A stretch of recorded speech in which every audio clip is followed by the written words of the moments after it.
Prayer means you're telling God what to do. You think you're God's consultant. Meditation means you just shut up.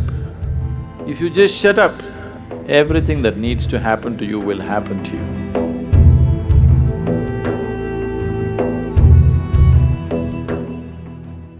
So touching that dimension which is beyond the physical means you want to touch that dimension which is the basis of the physical.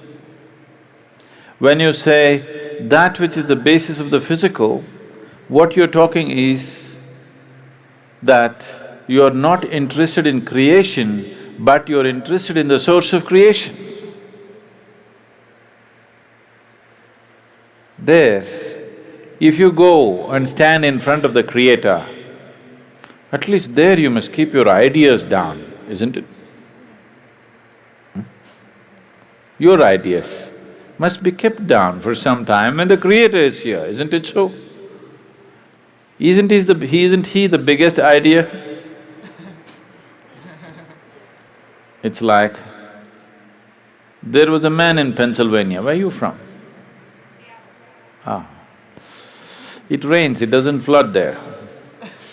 That's why we put Seattle on the coast.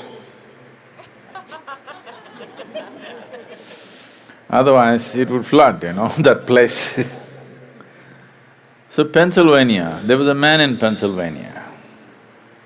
Once there was a big flood and… Are you okay if there's a joke inside a joke? You're all right. The flood was beginning to happen, the water was filling up, and there was a very enthusiastic young journalist who was reporting stage by stage, hour by hour as to how the flood is progressing,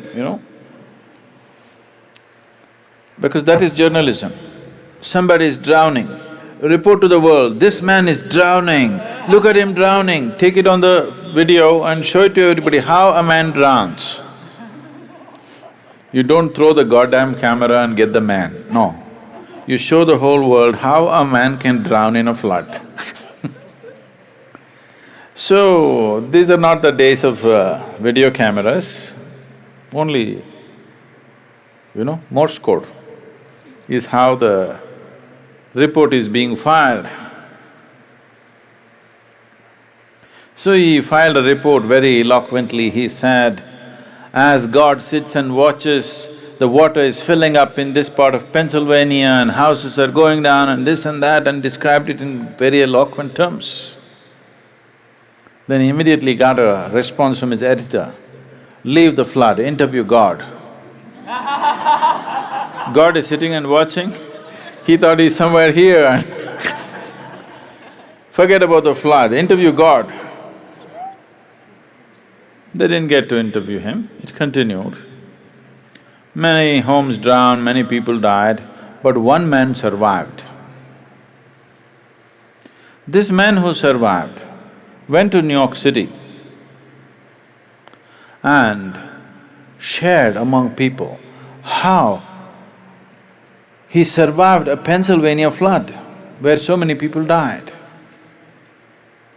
People gathered.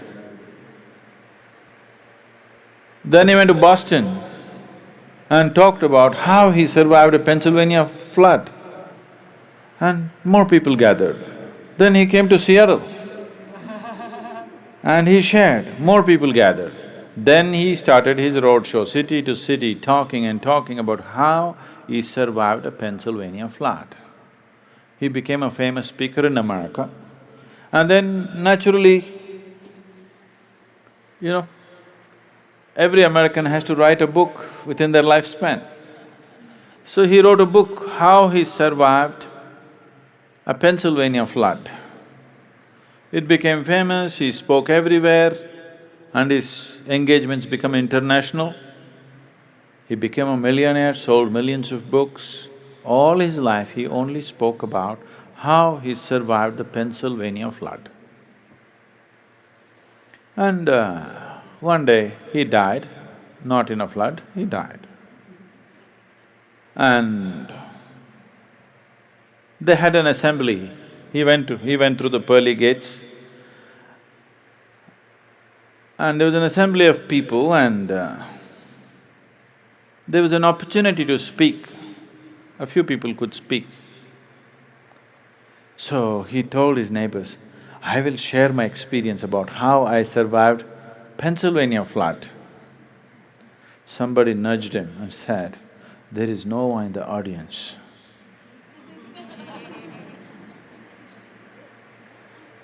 Okay? So, now you don't go stand in front of that which is the basis of creation and throw your ideas at him. You are his idea. Yes? You are just a figment of his idea. If he withdraws his idea, you're gone.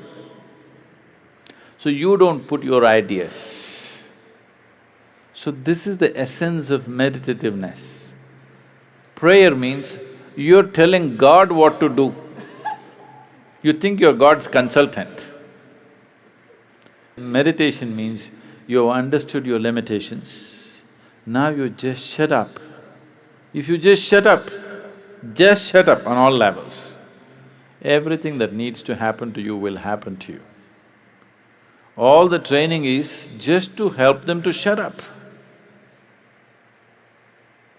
That you don't throw your silly ideas at the Creator, you just shut up.